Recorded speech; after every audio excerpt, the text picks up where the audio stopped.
Purushottam here and once again welcoming you to Genius Academics. आज हम discuss करने वाले हैं असर्शन एंड रीजन क्वेश्चंस जो कि आपके बोर्ड एग्जाम में पूछे जाते हैं। तो इस क्वेश्चन में ज्यादातर बच्चों को कंफ्यूजन आ जाता है।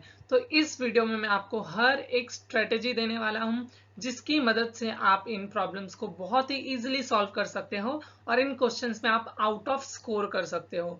तो हर वो पॉइंट बताऊंगा जो आपको इन क्वेश्चंस को अटेंड करते वक्त ध्यान में रखना है। तो ऐसे सेशंस रोज ही आ रहे हैं जो आपके बोर्ड्स की प्रिपरेशन में आपको मदद करेंगे। तो अब तक आपने हमारे चैनल जीनियस एकेडमिक्स को सब्सक्राइब नहीं किया है देन सब्सक्राइब नाउ और बेल आइकन को प्रेस कर लेना ताकि वीडियो आते ही आपके फोन पे नोटिफिकेशन आ जाए। तो चलिए आज का सेशन स्टार्ट करते हैं जिसमें हम डिस्कस करने वाले हैं असर्शन एंड रीजन क्वेश्चंस। तो असर्शन एंड रीजन क्वेश्चंस में आपका अप्रोच क्या होना चाहिए पहले वो देखते हैं। तो इस तरीके से आपको दो स्टेटमेंट दिया रहता है और उसमें से आपको ये पढ़ने के बाद आपको इन ऑप्शंस में से एक करेक्ट ऑप्शन सिलेक्ट करना पड़ता है। ओके, तो कई बच्चे क्या करते हैं जल्दी जल्दी दोनों स्टेटमेंट को पढ़ लेते हैं और इन ऑप्शंस के पीछे भागते हैं कि इनमें से आंसर क्या है। तो आपको ऐसे बिल्कुल नहीं करना है। ओके, ये गलत अप्रोच है। तो मैं आपको बताता हूँ सही से आपको क्या करना है। तो सबसे पहले तो आप स्टेटमेंट असर्शन को पढ़ो। ओके, असर्शन पे सिर्फ ध्यान दो और सिर्फ इतना देखो कि क्या वो ट्रू है या फिर फॉल्स है। तो इधर पढ़ो, इसमें क्या लिखा है कि प्लांट्स आर हेट्रोट्रॉप्स। मैंने आपको ऐसा बताया था क्या? क्या प्लांट्स हेट्रोट्रॉप्स होते हैं? नहीं, प्लांट तो अपना खुद का खाना बनाते हैं। तो प्लांट क्या हो गए? ऑटोट्रॉप्स हो गए। यानी कि असर्शन स्टेटमेंट क्या है इधर? फॉल्स है। तो आप इसके सामने लिख दो फॉल्स। ओके, फॉल्स लिख दो। बस आपने इतना किया। अभी ऑप्शन पे ध्यान मत दो, अभी सिर्फ स्टेटमेंट को पढ़ो। हमने पहला स्टेटमेंट फॉल्स टिक कर दिया। ओके, अब रीजन में पढ़ो। Humans show holozoic mode of nutrition. क्या ह्यूमंस होलोजोइक है? तो ये ट्रू स्टेटमेंट है। क्यों? क्योंकि ह्यूमंस क्या है? Holozoic mode of nutrition perform करते हैं। एज वेल एज इधर अमीबा भी होता तब भी ट्रू होता क्योंकि अमीबा भी holozoic mode of nutrition show करता है। तो हाँ, ये दोनों ही ट्रू हैं। ओके, सॉरी ये ट्रू है, दोनों ही नहीं, रीजन ट्रू है। ओके, तो इसके सामने लिख दो ट्रू। अब ऑप्शन के पास जाओ। तो पहले ऑप्शन में आपका बोला है कि both A and R true. तो यही गलत हो गया, तो इसको पहले काटो। आपको रीजन करेक्ट एक्सप्लेनेशन देखने की जरूरत ही नहीं है। ओके, इधर देखो कि इधर पहले ही आपको मिल गया है कि दोनों इधर ट्रू बोला है, पर हमने इधर देखा कि दोनों ट्रू नहीं है। हमारा ए वाला फॉल्स है और आर वाला ट्रू है। तो इधर बोला है A and R both are true, तो ये गलत हो गया। सेकंड है both A and R true but R is not correct explanation of A. यानी कि इधर बोला है कि दोनों ही ट्रू है बट ये करेक्ट एक्सप्लेनेशन नहीं है।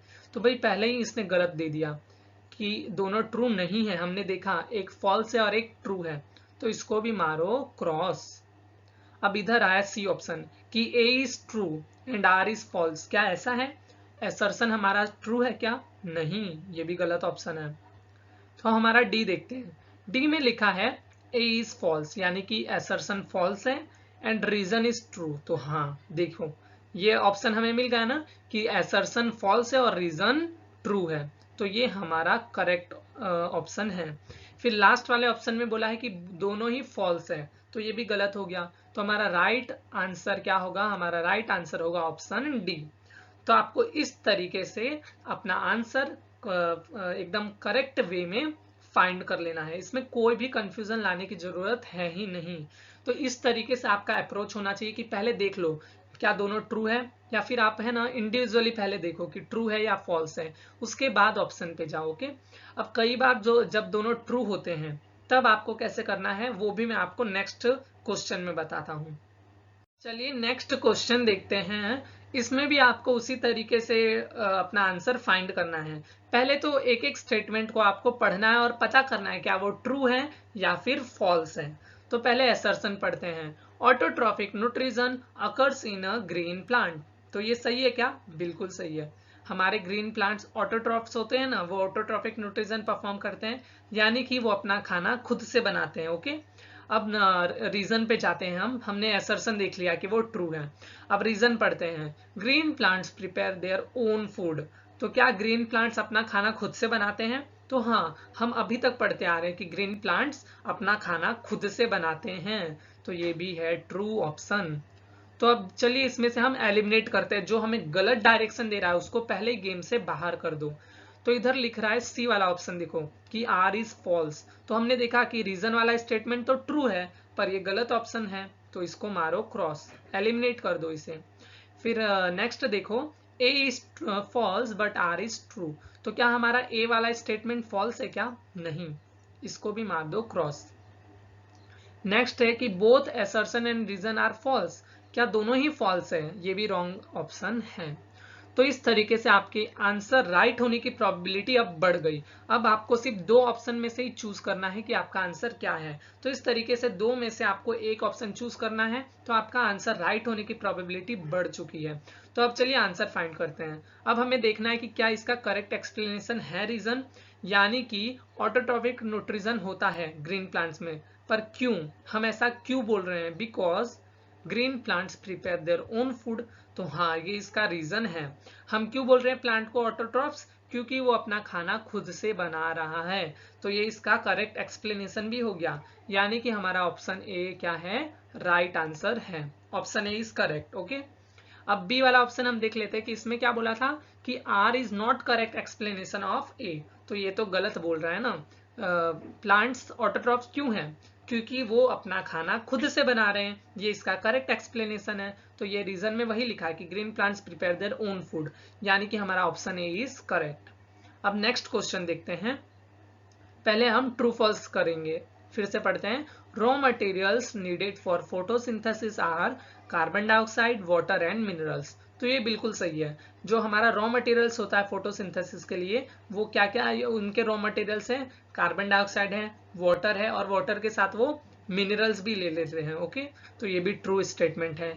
ओके, अब नेक्स्ट देखते हैं रीजन, कि nutrients provide energy to an organism. तो ये भी राइट है कि न्यूट्रिएंट्स हमें एनर्जी देता है। जैसे आप मान लो फॉर एग्जांपल आप सोया चंक्स खाते हो, क्यों? क्योंकि उसमें न्यूट्रिएंट्स होते हैं जो हमें एनर्जी देती है कोई भी काम करने के लिए। आप रेसर हो, आप स्विमर हो, आपको न्यूट्रिएंट्स चाहिए होते हैं ताकि आप ज्यादा से ज्यादा एनर्जी गेन कर सको। तो ये भी ट्रू स्टेटमेंट है। पर ये क्या कोई भी एंगल से आपको ये दोनों रिलेटेड लग रहे हैं? कोई नहीं। ये अलग बात है कि कार्बन डाइऑक्साइड, वाटर और मिनरल्स जो है वो रॉ मटेरियल हैं फोटोसिंथेसिस के लिए, ये ट्रू है। पर इसका अलग बात है। ओके, ये अलग टॉपिक है। और ये इसमें बोला है कि nutrients provide energy to an organism, ये अलग चीज है। ओके, दोनों ही ट्रू है पर दोनों का एक दूसरे से कोई लेना देना नहीं है। तो इसमें हमारा राइट ऑप्शन क्या हो जाएगा? ऑप्शन बी, यानी कि दोनों ट्रू है but R is not the correct explanation of assertion। Okay, इधर ए छूट गया। Okay, but R is not the correct explanation of assertion। तो इस तरीके से आपका अप्रोच होना चाहिए। तो चलिए अब नेक्स्ट क्वेश्चंस देखते हैं।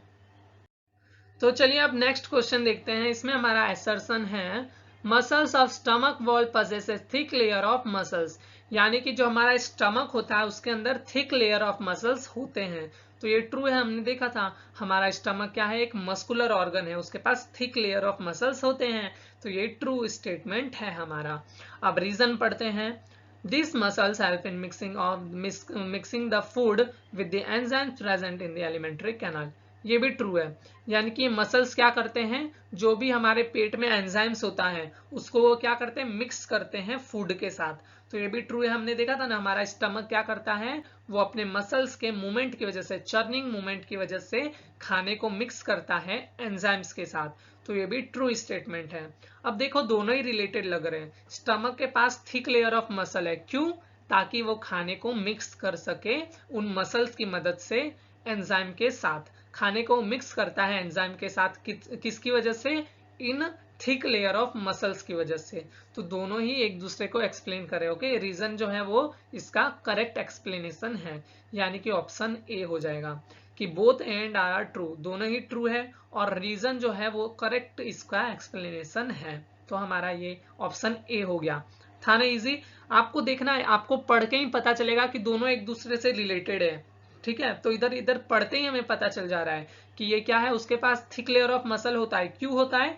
ताकि वो इन मसल्स की मदद से खाने को मिक्स कर सके एंजाइम्स के साथ। तो हमारा ऑप्शन हो जाएगा ऑप्शन ए। नेक्स्ट क्वेश्चन का assertion पढ़ते हैं। Chloroplast are the sites of photosynthesis. बिल्कुल सही है। ये तो हमने 8th स्टैंडर्ड में भी पढ़ा है कि क्लोरोप्लास्ट क्या होते हैं, साइट होते हैं फॉर फोटोसिंथेसिस, तो ये ट्रू है।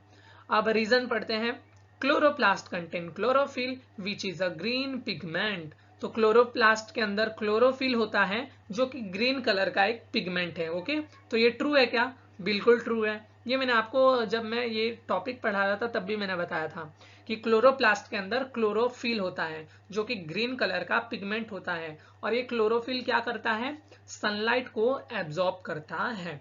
तो ये क्या करता है, सनलाइट को एब्जॉर्ब करता है, और इसी की वजह से जो है हम क्लोरोप्लास्ट को क्या बोलते हैं, फोटोसिंथेसिस का साइट बोलते हैं। क्योंकि जब तक सनलाइट उधर नहीं पहुंचेगा तब तक फोटोसिंथेसिस नहीं होगा। तो सनलाइट कहाँ पे पहुंच रहा है, क्लोरोप्लास्ट के अंदर, तो फोटोसिंथेसिस कहाँ पे होगा, क्लोरोप्लास्ट के अंदर। तो देखो दोनों ही स्टेटमेंट आपको पढ़ते ही पता चल गया कि दोनों एक दूसरे से रिलेटेड है और दोनों ट्रू भी है। तो इसमें हमारा, इस कंडीशन में हमारा आंसर क्या होता है, ऑप्शन ए, यानी कि both A and R true and R is the correct explanation of assertion, यानी कि दोनों ही ट्रू है और जो रीजन है वो इसका करेक्ट एक्सप्लेनेशन है। ये हमें पढ़ने से ही पता चल गया। तो चलिए अब नेक्स्ट क्वेश्चन देखते हैं। हमारे नेक्स्ट क्वेश्चन का असर्शन स्टेटमेंट है, liver is the smallest gland of human body. Liver क्या हमारे बॉडी का स्मॉलेस्ट ग्लैंड है? ये ट्रू है क्या? No, this is not true, it's false statement. Okay, ये हमारा फॉल्स है, क्योंकि हमने अच्छे से देखा था कि लीवर क्या है, हमारे बॉडी का लार्जेस्ट ग्लैंड है, ना कि स्मॉलेस्ट ग्लैंड। तो इसे कर दो फॉल्स। अब रीजन पढ़ते हैं। लीवर सिक्रेट्स बाइल, यानी कि लीवर क्या रिलीज करता है, बाइल जूस रिलीज करता है। तो ये बिल्कुल ट्रू है। ओके, ये ट्रू है हमारा। तो अब देखते हैं कि क्या दोनों ही ट्रू है क्या, assertion and reason are true? नहीं, हमने देखा कि असर्शन हमारा फॉल्स है। सेकंड ऑप्शन इसमें भी बोल रहा है कि दोनों ट्रू है, तो इसको भी मार दो क्रॉस, क्योंकि हमने अभी देखा कि रीजन क्या है, असर्शन क्या है, असर्शन हमारा फॉल्स है, तो ट्रू नहीं हो सकता, तो ऑप्शन को क्रॉस मार दो। ऐसे हम क्या करें, इस तरीके से हम एलिमिनेट करें ऑप्शंस को, ताकि हमारे आंसर राइट होने की प्रोबेबिलिटी बढ़ जाए। अब है थर्ड ऑप्शन हमारा कि A is true but R is false. Assertion, यानी कि असर्शन हमारा ट्रू है क्या? नहीं, असर्शन तो हमारा फॉल्स है, और इधर बोला असर्शन ट्रू है, तो इसे मार दो क्रॉस, ये गलत बोल रहा है। ओके, अब डी पढ़ते हैं कि assertion is false but reason is true, यानी कि ए वाला स्टेटमेंट गलत है और रीजन ट्रू है। तो यस, यही तो हमारा ऑप्शन है, राइट आंसर। ओके, और लास्ट वाले ऑप्शन में लिखा है कि दोनों ही फॉल्स है, तो ये भी गलत बोल रहा है। ओके, इसको भी मार दो क्रॉस। तो इस तरीके से हमारा आंसर हो गया ऑप्शन डी, यानी कि असर्शन वाला रीजन स्टेटमेंट गलत है और नीचे वाला ट्रू है। अब नेक्स्ट क्वेश्चन पढ़ते हैं। Wall of small intestine has numerous finger like projection called villi. Okay, जो हमारा स्मॉल इंटेस्टाइन का इनर वॉल होता है, उधर हमने देखा था बहुत सारे फिंगर लाइक प्रोजेक्शन होते हैं, जिसे हम विलाई बोलते हैं। तो ये बिल्कुल ट्रू है। ओके, ये ट्रू है। अब रीजन पढ़ते हैं। Villi increases the surface area for digestion. Villi किसके लिए सरफेस एरिया बढ़ा रहा था, डाइजेशन के लिए या फिर एब्जॉर्प्शन के लिए? क्या मैंने आपको ये डाइजेशन बताया था? नहीं, वो सरफेस एरिया बढ़ाता है फॉर एब्जॉर्प्शन, ना कि डाइजेशन। तो ये गलत स्टेटमेंट है। विलाई सरफेस एरिया क्यों बढ़ाता है, एब्जॉर्प्शन के लिए, ना कि डाइजेशन के लिए। तो हमारा आंसर क्या हो जाएगा कि assertion is true but reason is false. तो ये कहाँ पे है, assertion is true but reason is false, यानी कि हमारा सेकंड का आंसर सी हो जाएगा। ओके, सेकंड का आंसर हमारा क्या हो जाएगा, ऑप्शन सी। ऑप्शन सी में क्या है कि ए वाला ट्रू है, ए वाला ट्रू है, बिल्कुल सही, ए वाला ट्रू है, और रीजन क्या है, रीजन क्या है, फॉल्स है। तो इधर भी लिखा है रीजन फॉल्स, तो हमारा option C is correct option. तो इस तरीके से हमने क्वेश्चंस देखे। चलिए कुछ मोस्ट इंपॉर्टेंट क्वेश्चन देख लेते हैं, जो कि 1 मार्क्स के लिए कई बार आ जाता है आपके एग्जाम में। तो चलो ये भी देख लेते हैं, ताकि कहीं भी मार्क्स कटने के चांसेस ना रहे। तो पहला क्वेश्चन है, digestion of food in human starts from. हमारे बॉडी में डाइजेशन कहाँ से स्टार्ट होता है, मैंने आपको बताया था, माउथ से स्टार्ट हो जाता है।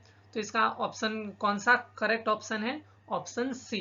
तो आंसर हमारा क्या हो जाएगा, mouth. Mouth is the correct answer. हमारा जो डाइजेशन है वो माउथ से ही शुरू हो जाता है, मुंह से ही चालू हो जाता है खाना डाइजेस्ट होना।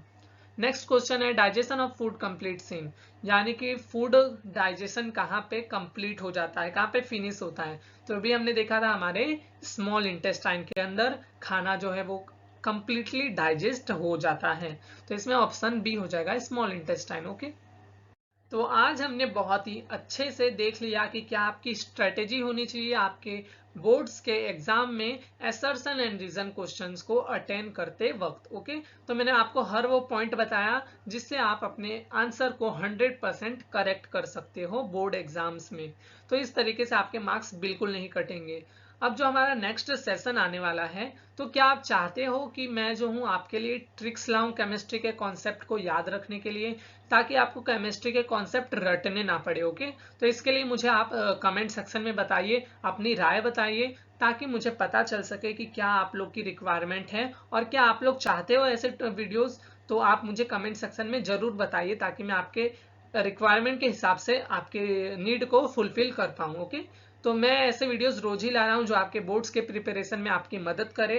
तो अब तक आपने हमारे चैनल को सब्सक्राइब नहीं किया है, देन सब्सक्राइब नाउ और बेल आइकन को प्रेस कर लीजिए ताकि वीडियोस आते ही आपके फोन पे नोटिफिकेशन आ जाए और आपको वीडियो देख के अपने बोर्ड्स की प्रिपरेशन अच्छे से बिल्डअप कर सके। तो चलिए मिलते हैं नेक्स्ट सेशन में, जिसमें आप मुझे बताओगे कि आप लोग की रिक्वायरमेंट्स क्या है और उसी हिसाब से मैं फिर वीडियोस लाऊंगा। तो मिलते हैं नेक्स्ट सेशन में और टेक केयर। कोविड बहुत ज़्यादा फैल रहा है, तो अच्छे से रहिए, घर पे ही रहिए। और आजकल तो सभी एजुकेशन आपको घर पे ही मिल जा रहे हैं, बेस्ट एजुकेशन। तो इस तरीके से घर पे ही रहे, अच्छे से खाए पिए। Okay, so meet you in the next session.